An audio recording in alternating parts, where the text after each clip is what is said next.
It's good to be back on the blue. Appreciate our fans and to see our guys get out there and go play and get ourselves a win. Had a great week of practice preparing for this. Really proud of our coaches and players for the effort. The one thing that we understand is every single time we play, we're going to get every team's best. And we did again tonight. Wyoming is a good football team. Throw the record out, you can say what you want, but we got their best tonight. They played physical, they played hard, and our guys did the same thing. And we were able to run the ball more effectively, make good decisions in the pass game, did a better job with ball security, although there were still balls on the ground, and that's not the standard. And so that's going to have to still be addressed, and will be, and has been. But we're back on the win side, and be preparing for UNLV here real soon. So open up for questions. You mentioned the run game. You guys came out hammering the ball all night long with the run game. Was that an emphasis to go out there and give that thing a chance to really get going?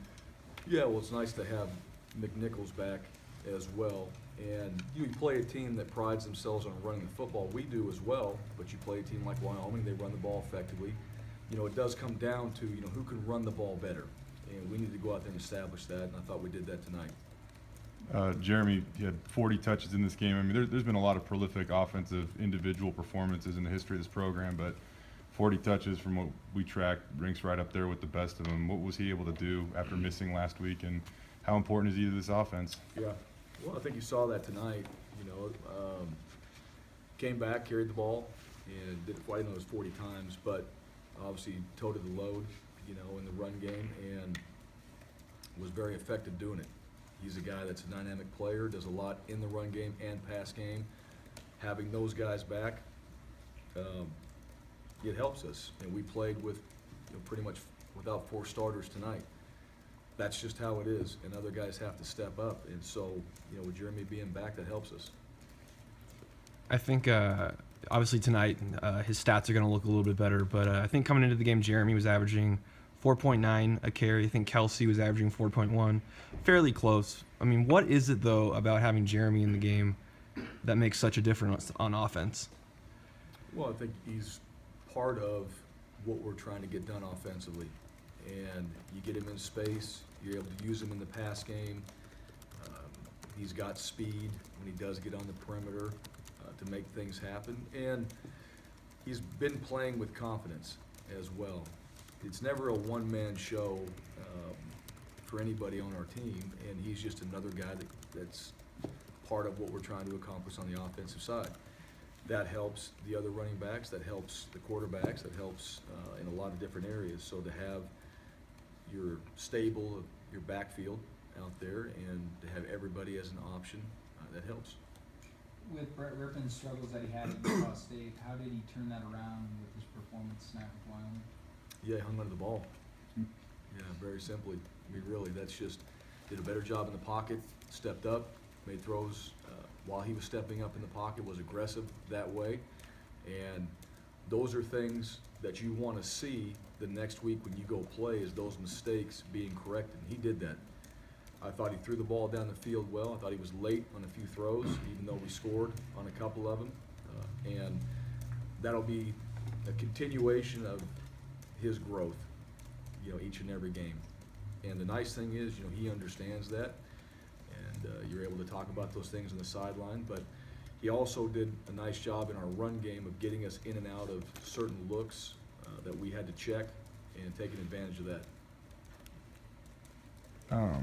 This was your guys' 18th straight win on the blue, and I know that you haven't lost on the blue since you became a paid assistant against a conference opponent. Just how important, I know that you guys talk about this a lot, but how important is it to build something special, especially when you guys come back here in a month? You're going to have a couple big games that are going to help dictate your season, obviously.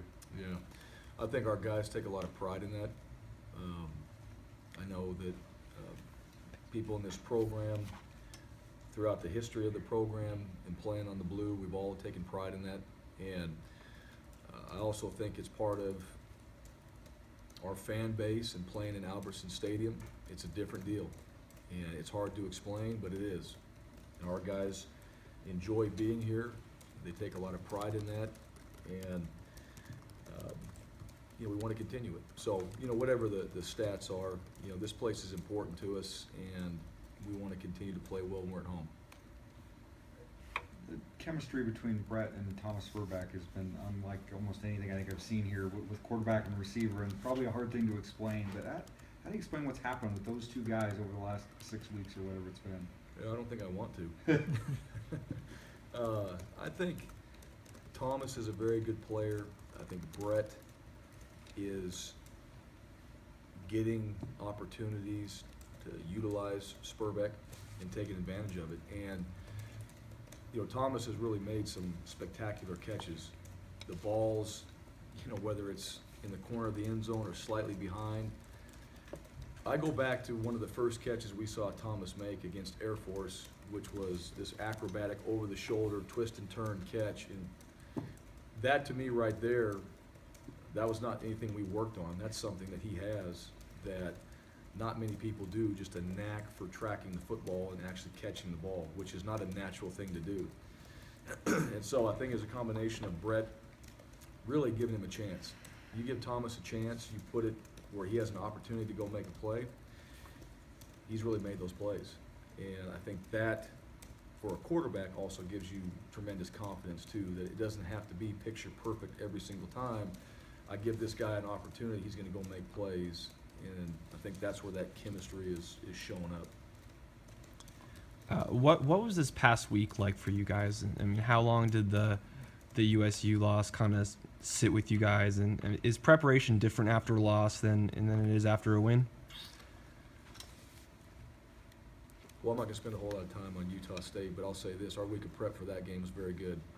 And I thought our week of prep this week was very good. I thought the points we emphasized every single, it's not like, let me say this about, you know, our coaches and how we operate. We don't get surprised by this is something that we have to work on now. And it's an emphasis, it's an understanding. Yeah, was it practice different? Yes, because there was a better understanding of this is why it's so important.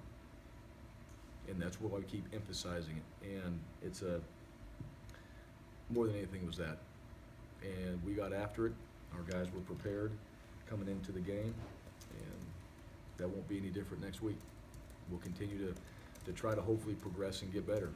And hopefully we're in a position where we're playing better, and we assume that the teams we play are also in that same position, and we have to go out there and play our best and make sure that we're executing and doing the things that we need to do to win games. You guys came into the week, you know, all week kind of saying just got to go 1-0, control what we can control, that kind of thing. But you got, you know, some help last night for your goal, and I mean, I know you're not focusing on that, you weren't rooting for that, but I mean, did you get any kind of sense that the guys maybe had a little extra, you know, pep in their step coming into today's game or today, waking up knowing that their goal maybe is a little more realistic now? I didn't get any sense of that because we never addressed it. And, you know, whether guys know or not, it was really, that had nothing to do with our preparation, because that game was last night, late, whenever, leading into this game. And the 1-0 has been the same mindset each and every week, the focus, and it will be again this next week on UNLV. And all we can do is prepare ourselves and go play to try to win the game and take care of the little things, which for us, the little things are turnovers. And, you know, out of the 30 losses I think we've had over the last 15 years, we've lost a turnover battle in 26 of those losses. And if you want to pick a stat out, I mean, that's the one that matters right there. You know, if we're competitive, we can go in there and keep the turnover battle in our favor or close, we give ourselves a chance to at least compete in those games. And that was the focus this last week. That'll be the focus next week. And all we can do is finish out, you know, with our season. But we're looking at UNLV. That's it.